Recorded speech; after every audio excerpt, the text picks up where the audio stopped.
Good morning, this is Aishwarya from Digital Aish, and today I'm going to be talking to you about a very important topic which I think is a need of the hour also, which is how are you going to stand out in the digital marketing space?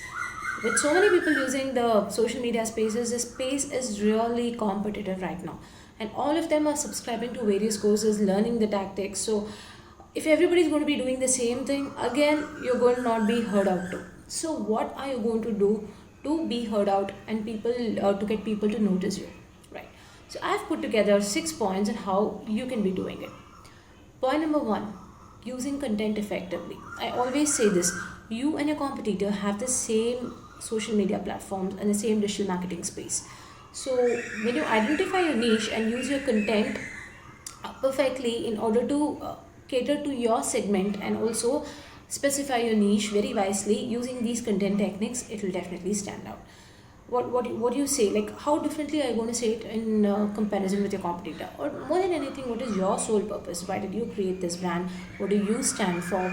What you can talk about your offerings, the niche and the segment that you're targeting, and so on and so forth, and how different are you from others, and what problems you're solving the problem is the first point. And more than just solving the problem, when you talk about solving the most immediate problem of the customer, will get all your customer to notice your brand or your brand, your product or your service, right? Okay, so point number two, social media listening. I call this social media listening because, see, it's not about what we feel like writing, it is about writing what the customers wish to know. So, how do you do this social media listening? The easiest and simplest way is to go to the various competitor pages and go and look for the comments below the post and various say reviews, and look into the images. What are the content that they are talking about? Go to Google and search for the topics related to your business and see what our customers are looking for, what kind of blogs are coming up, which blogs are getting popular. So these are the topics that the customer wish to get more insights on. And also you can do a keyword research. There's a tool called Google Keyword Planner, and you can key in the keywords related to your business. It will prompt you with a lot of related keywords along with the search volume, and also install this plugin called Keyword Everywhere, which is very handy. So once you install this plugin, the moment you start typing something on Google, it will give you a lot of related search keywords, which means these are widely being looked for by our potential customers, right? So the second point is social media listening.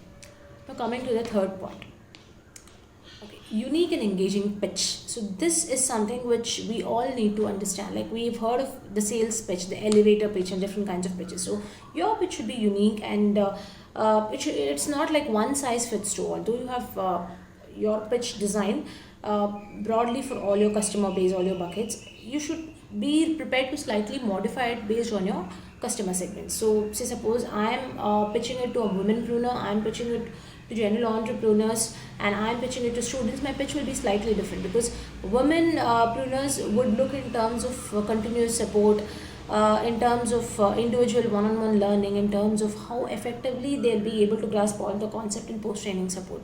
Whereas a student looks for something like job opportunities, how much money I can make once I learn digital marketing, is a course certified, they bother about all that, right? So I'll be looking into different aspects when I'm pitching it to different groups. So that's how your sales pitch should also be, right? Next is about data. Keep mentioning your data, because I always say, even in your ads, when you're promoting a post or your lead generation ads, talk about numbers. Numbers will definitely get eyes to your post, because it sounds credible. If you're not talking numbers and you're just talking opinions, that's what it means. Like when you say things like 100 plus or 50 plus or 10 plus, or this week we did so much, and in the last 1 year this has happened, and we're so happy that we've opened the brand has been successfully running for the last decade, it establishes that credibility in your mind, in the other people's mind. So talk numbers, discuss numbers, talk about success stories, right? Last but not the least, the most what do I say, the topic that is in community, right? And you create a community that talks for you. It's like a referral marketing.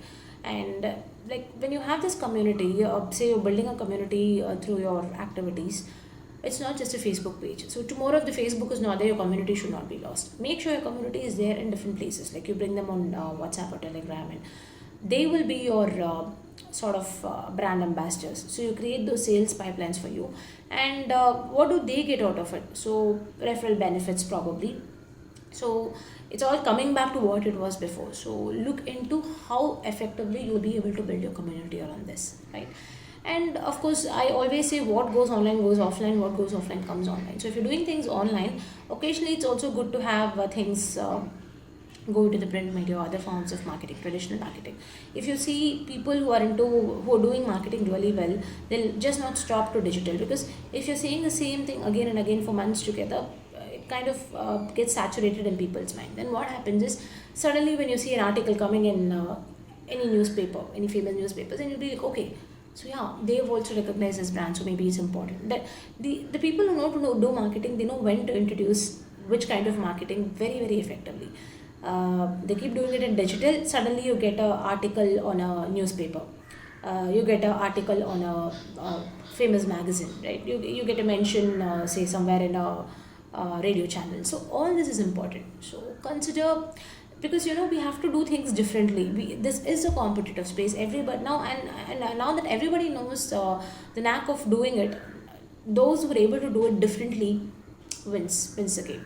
So stay updated. This will be relevant to this particular time which is happening. But the points I've given you is very common, and you can apply it any time. But I'm saying things will keep changing, right? So you have to be adaptable. Marketing is not just going to be this. Like for instance, we all know that we have to use our social media profile very wisely. What kind of content I send on my profile is what people's image is going to be about me. All that people know. So this will keep changing again, right? So slightly, I'm not saying totally. So keep your eyes, ears open, and see what are those trends that are evolving. Subscribe to a lot of social media pages like Social Media Examiner, Traffics and Funnels. There are so many pages which is worldwide authority in this space. Follow the right people, right influencers, and keep yourself updated. So thank you so much. Have a nice day. I'll see you in the next video.